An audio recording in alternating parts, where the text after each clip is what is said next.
Hi, welcome to HomeTech. I'm Seth Johnson, and I am not joined this weekend by Jason Griffin. He's taken some much-needed time off to take care of his new baby girl. So we're all super excited for him.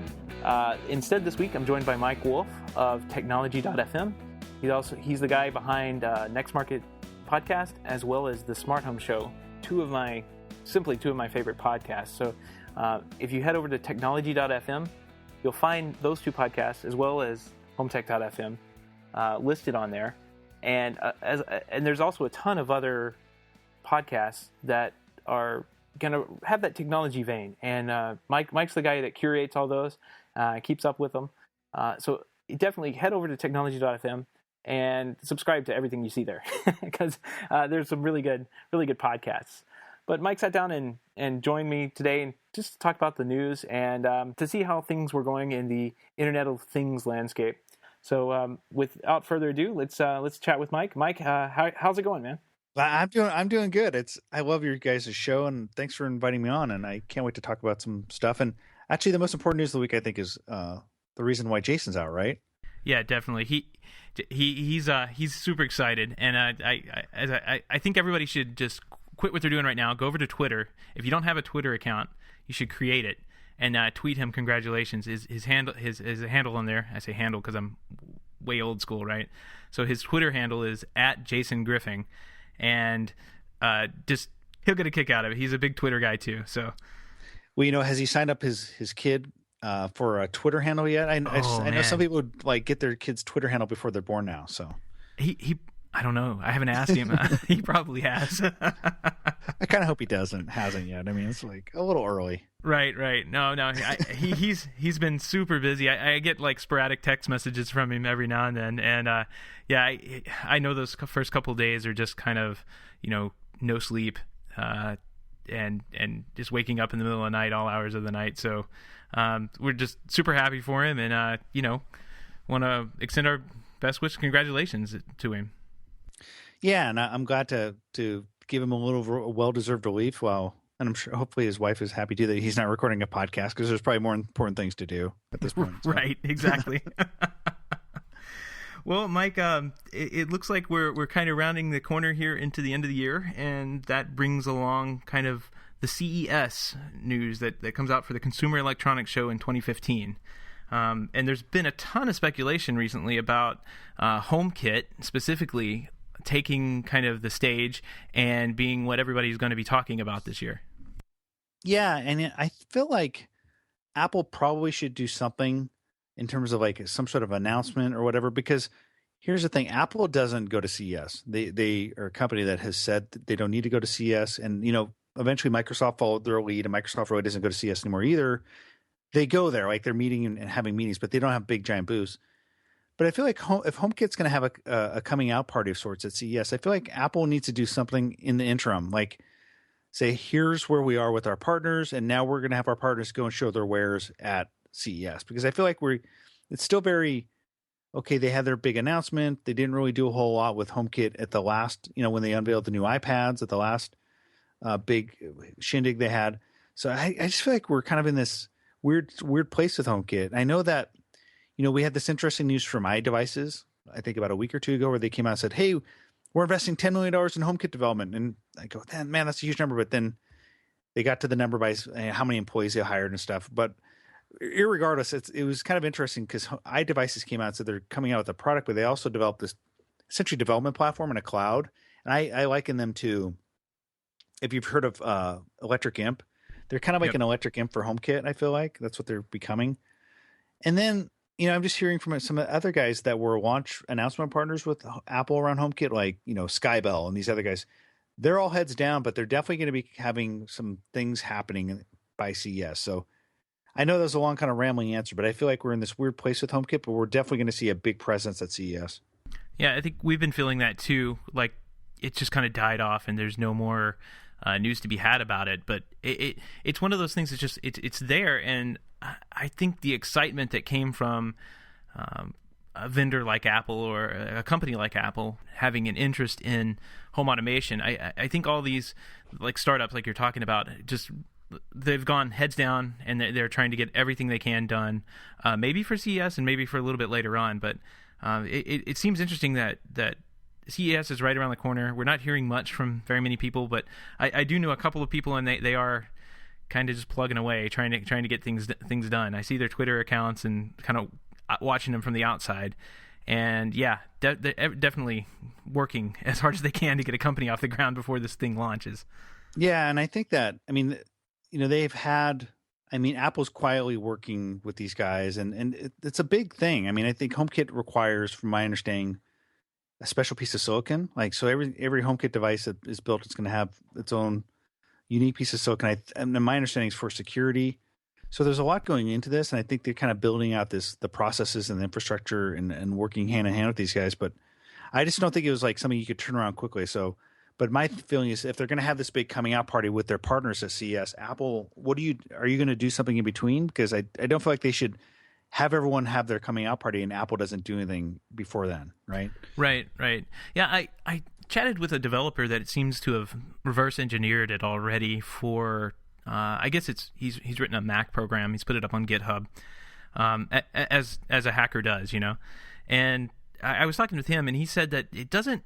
I think they are. I think you're right. They are requiring some kind of chip that they're going to put this in and lock it down with.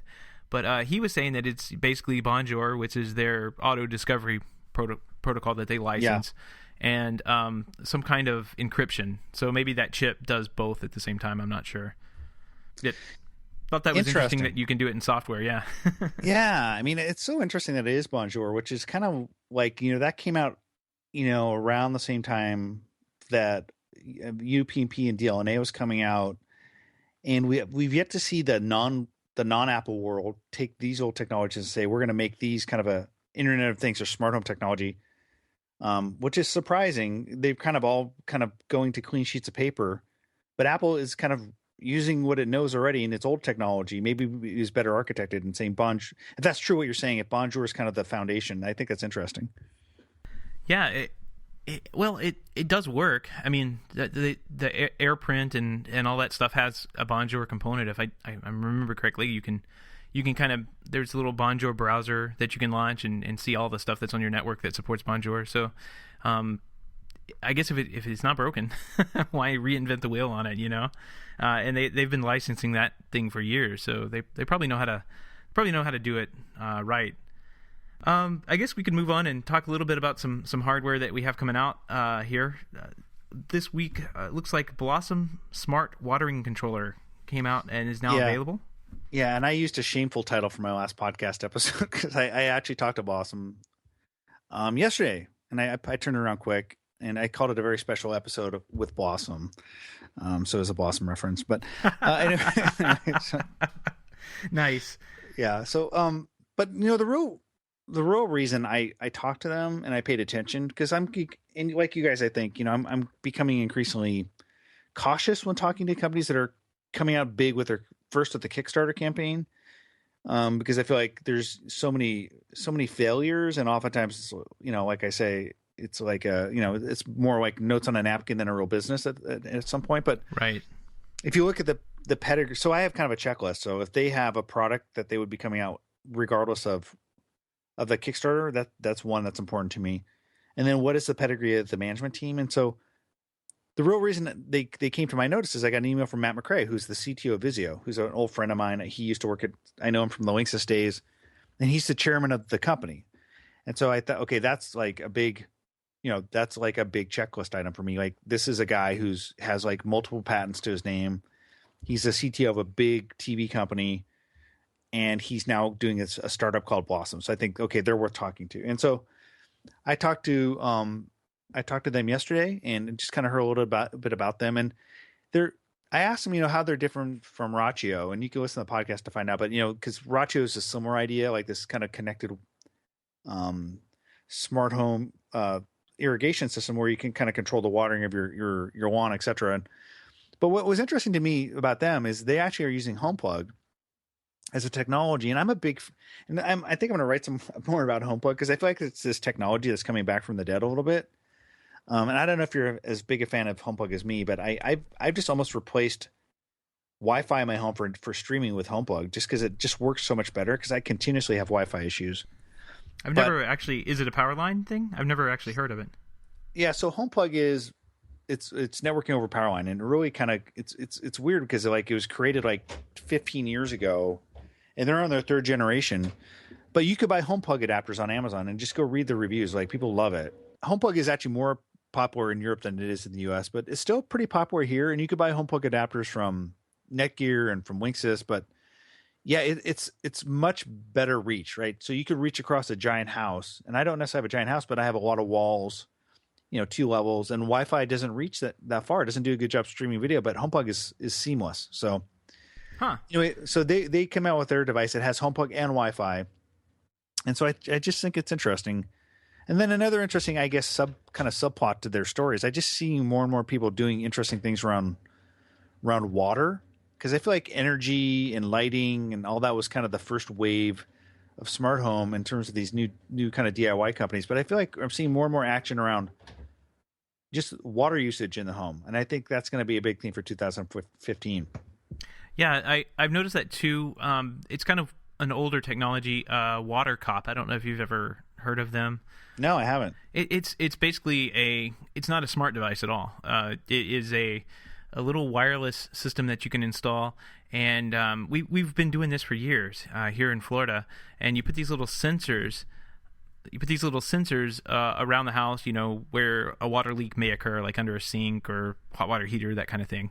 And then the water cup, it's just basically a relay at the main valve for the house, and it'll kick off. If it detects a leak, it'll just kick off all the water in the house and shut everything down.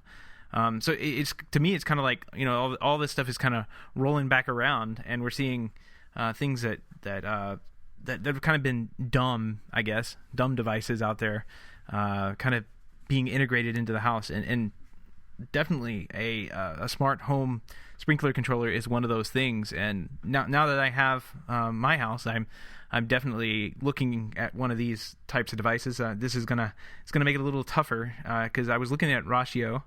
And now this one looks like it's starting off too. So I don't know which one to get.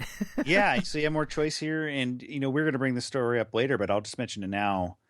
Another Kickstarter, and this one is a company that's been around for a little while, but they're launching they're a company called Sonovations, and they launched a product called Aquanta, which basically is a retrofit onto your existing water heater that allows you to monitor the amount of energy you're using on your hot water heater. And I just feel like people are realizing how much and how important water is to the house, and kind of focusing in on that a little more. So I think these two stories this week are just kind of interesting. No, it's and we can definitely talk about that too right now. It's interesting that you have all these little devices kind of living in their own ecosystem, because I wouldn't necessarily know how long this is going to last, right? Like there's got to be.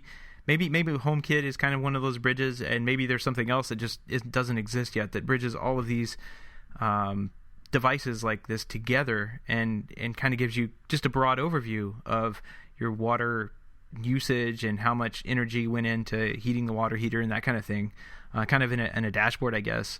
But if you wanted to really get down into the nitty-gritty settings of maybe the Aquanta and see exactly what you were using all your water on, hot water on, maybe you go into their app and use that. I don't know. It seems like all these tiny little devices are getting these massive ecosystems built around them. Yeah. I feel like they're, all these guys are going to innovate first on creating their very specific functionality, and they have a sensor. They'll build some data models and ability to build dashboards around, okay, I can monitor water usage, but I think then the next wave is once they get that launched, they go, okay, look around. Okay, how do we integrate with HomeKit? How do we integrate with Nest? And so I feel like there's kind of this race to kind of be like the first in like this very specific feature set and product focus, and then they're going to integrate with the ecosystems. Yeah, and that's typically how it's been done in the past. When you had a new product hit the market, it takes a while to get all the bugs worked out, and then look at integrating with a Crestron system or a Control 4 system. You never write that API until later. But I don't know. I come from like the web background where APIs were everything. If you could some services like even Twitter, that was just an API. It wasn't even a front end that anybody liked until a couple guys got together and made an app or two for it that Twitter actually took off the ground. So I'm just kind of hoping that maybe, for whatever reason, I'm hoping that the home gets wrapped around some kind of API, and that they all everything wants to talk together. Yeah, and I think that's like part of this larger conversation about HomeKit and All See and All Join. And I feel like, so if you looked at like, if there's new products coming to market around the home network 10 years ago, they would all write to Universal Plug and Play, or if it's Apple centric, they would integrate Bonjour.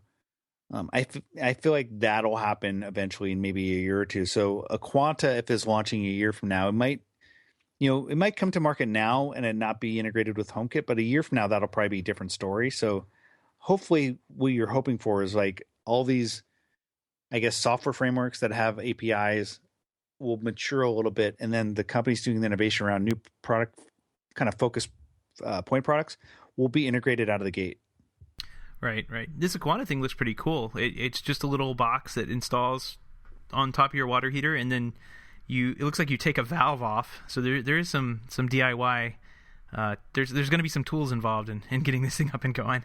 Yeah, but it also leverages a trend that I've been writing about in that it's a retrofit. Like, it's not like, if this isn't like replacing your water heater, although that'd be insane, no one would ever do that. But it is kind of retrofitting onto existing equipment, and allowing you to take all you have, and you're just adding this extra sensor. So I think that's an important trend. I mean, I feel like the Roost Smart Battery, and then some other things are allowing people to basically use what they have rather than kind of doing what I call forklift upgrades. Yeah, that's a good point. I never really thought of it from that direction, but everybody, the cliche in the smart home business is that the smart refrigerator, right, with the touch screen on it, where you can order all your groceries and everything. And maybe the smart refrigerator doesn't look like that. It's a regular refrigerator that you have in your house, and you stick a device inside of it or on it somewhere, and that's what makes a smart refrigerator. That maybe we're coming at all this the wrong way by trying to make expensive product. We're kind of, if you think about it, like you had things like the egg minder. Like, I think Quirky made that where you can actually, it's very focused and it seems kind of silly. You can actually monitor how many eggs you have, but if that was like, maybe towards like milk, and it can monitor how fresh your milk is, I think maybe you could retrofit your refrigerator with existing stuff that rather than replacing the refrigerator. That said, I mean, I've been talking to these companies like GE and LG and some Samsung, and they're all investing lots of money in trying to make the refrigerator smart. And I know it's a cliche, but I feel like in 5 years we'll be at the point where they can really tell you how fresh your milk is, And so, like, forget about the internet, the monitor or the touchscreen on the front of the refrigerator. That's been like a cliche for like a decade. But I feel like if somebody could really tell you when you're shopping how much milk you have and how fresh it is, that's probably valuable. No, definitely.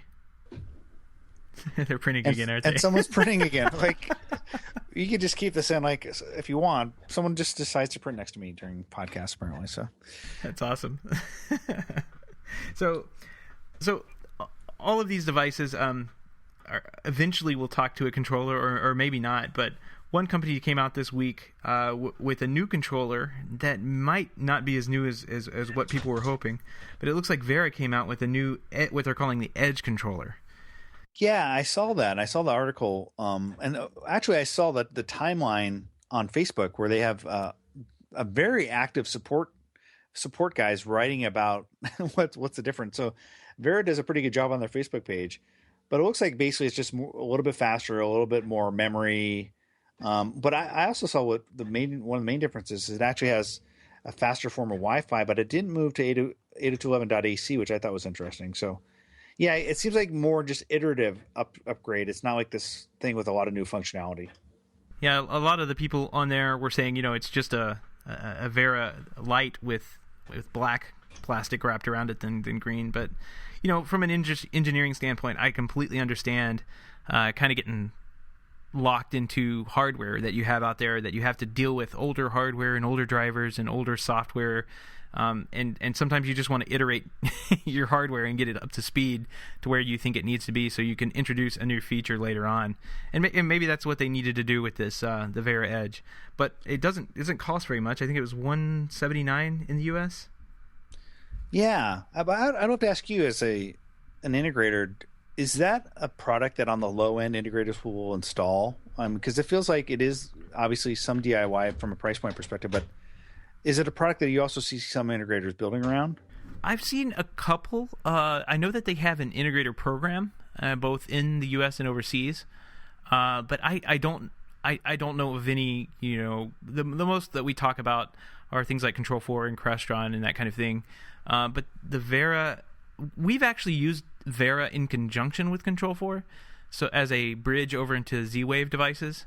So you'll see Trane come out with a thermostat that has Z-Wave built into it, and what'll end up happening is the HVAC guy will sell that thermostat and that system, because quite frankly they look pretty cool. It's like a touchscreen thermostat, and we can't integrate with it with our control system, so we end up taking a Vera and kind of putting it as a intermediate device in between Control4 and that thermostat, just as basically a bridge to get the information to and from that thermostat. So that's just about all we've used Vera for, but I know there are some dealers out there who actually use it kind of as a primary home automation platform too.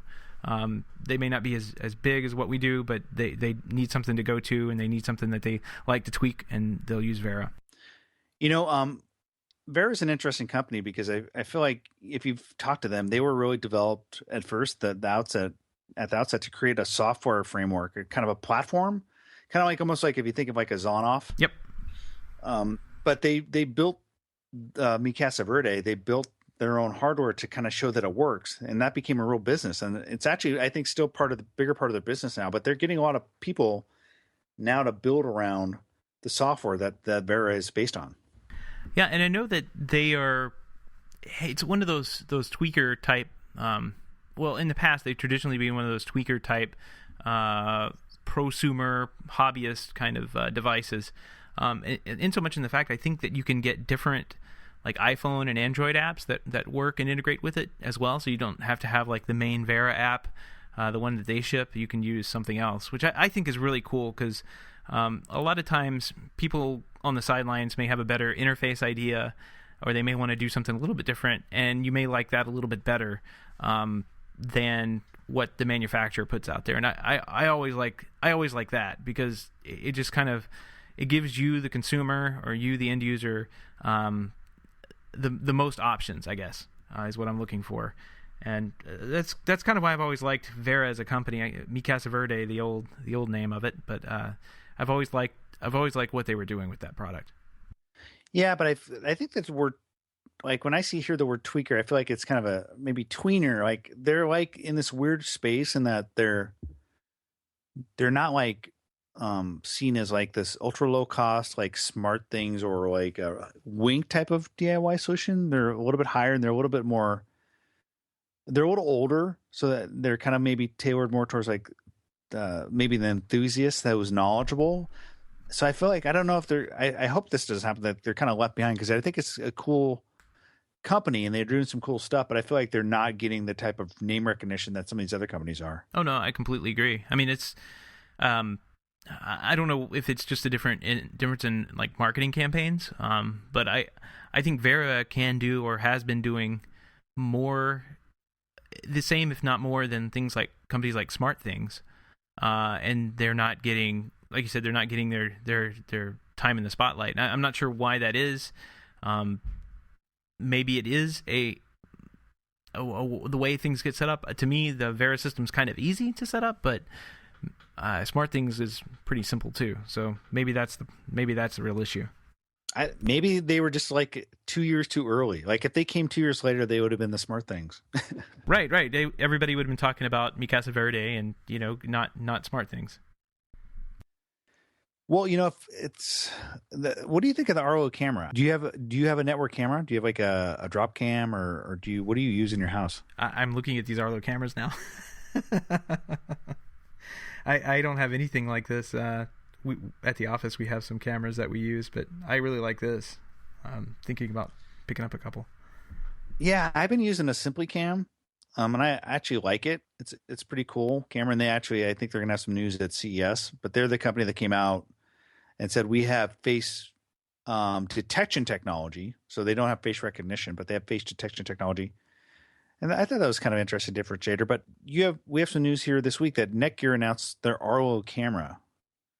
Yeah, and this looks really cool. It's an outdoor waterproof network camera that, I mean, it's actually completely wireless from what I can tell. It doesn't even look like it needs.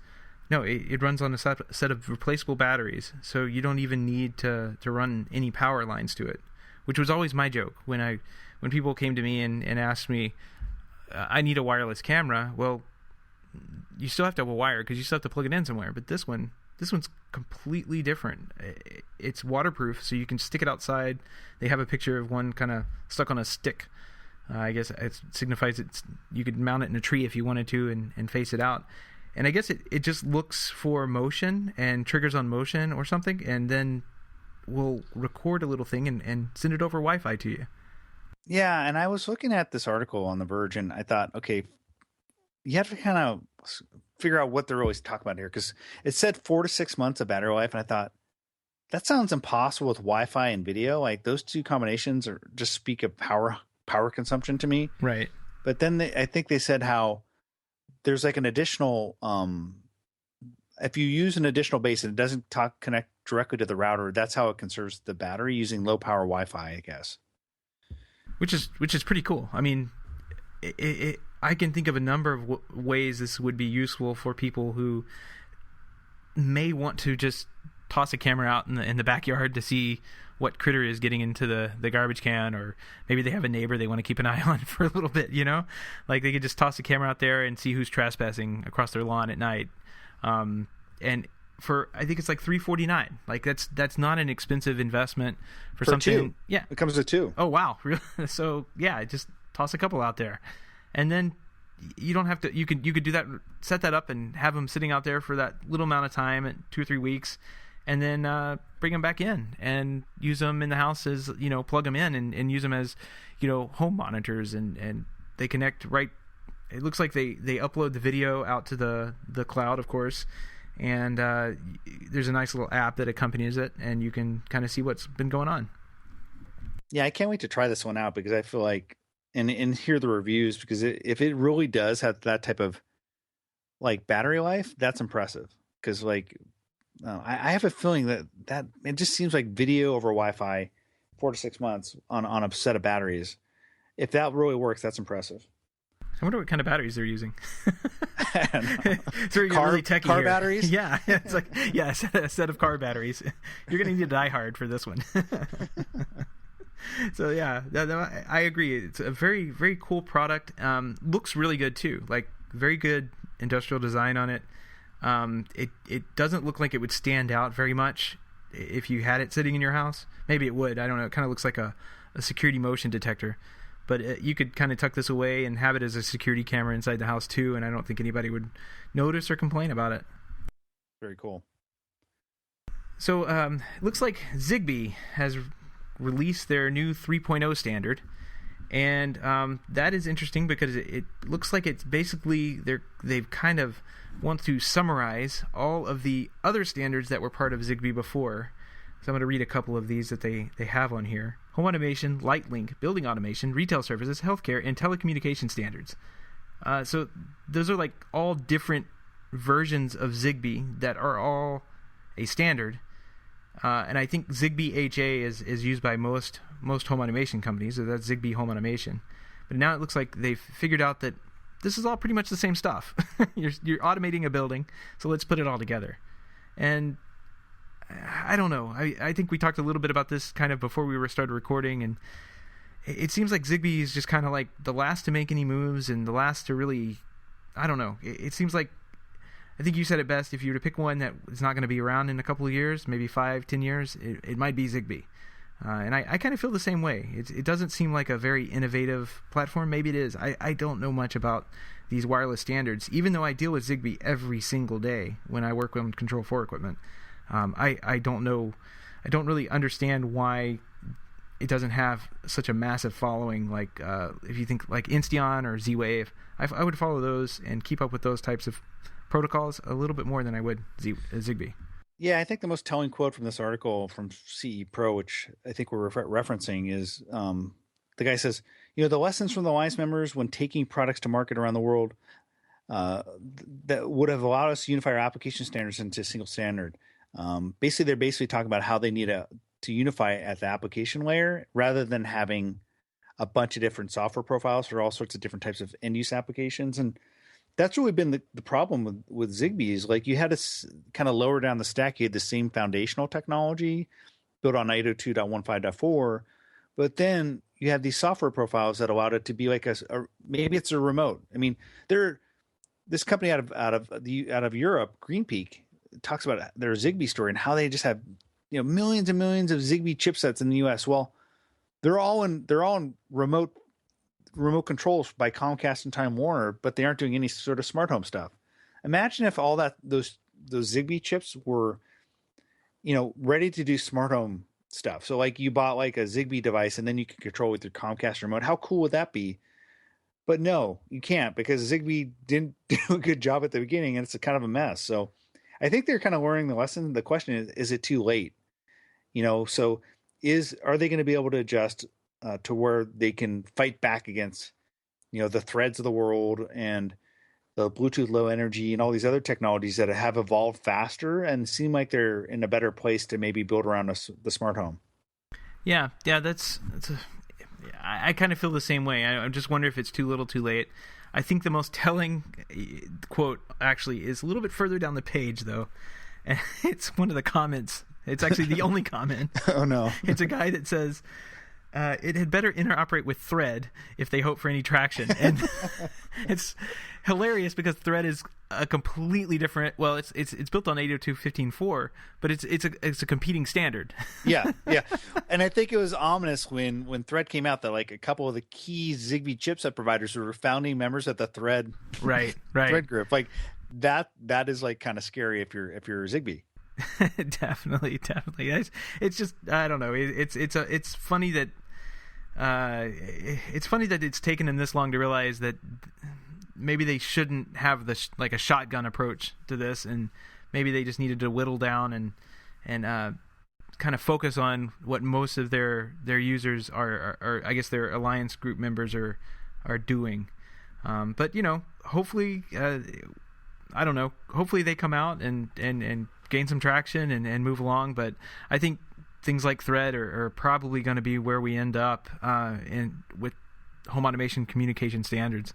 It kind of seems like it's all kind of going that way anyway. Yeah, you made a good point though at the beginning before we recorded. It's like there have been companies that have made big bets on Zigbee, like Control4, and they've built it into their system. So if there's a reason why Zigbee won't go away, it's because there are some big companies who have really bet on Zigbee. I mean, let's face it, the world would be simpler with less radio technologies, right? So I think, if one went away, it'd make it easier. But I think that if there's millions of homes already with like maybe some Zigbee smart home, then that makes it harder because that's a market that's already there. Right. No, that makes a lot of sense. And, Control4 is not the only one. Crestron has kind of their own version of Zigbee too. There's a handful of other companies that have kind of put their eggs in the Zigbee basket, and that's which way they've gone. And I know that it's very hard. Like that's not something that's easy to change out of your platform. Like it either has to be there from the beginning. You have to really think about what protocols and what standards you want to build your product around. And you just kind of have to run with that because it's not an easy thing to put another standard and switch your entire user base over to another standard that doesn't work with the one you had like 2 months ago. You just can't do that as a manufacturer. So we'll see what ends up happening with these guys, and maybe they'll just be around for the higher end, professionally installed market, and not so much in the DIY space. But well, Mike, I just want to thank you again so much for coming on the show here and joining us on Home Tech and sharing your valuable insights into some of these news stories we had here, and bringing a couple of them to the table I hadn't even seen before. Yeah, this was a lot of fun. Let's do it again. I need to have you guys on my show, and hopefully we'll get to see each other again face to face at CES. I think last we saw each other in Denver at CEDIA. But yeah, you're heading over to CES this year? I probably won't, simply because it's our season here in Sarasota. Okay. Yeah, we're extremely busy and it's insane right now.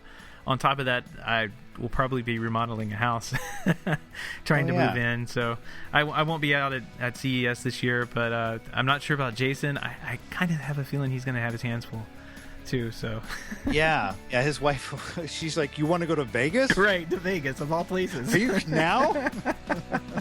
We definitely do need to catch up again, and thanks for coming on. All right, man. Thanks a lot.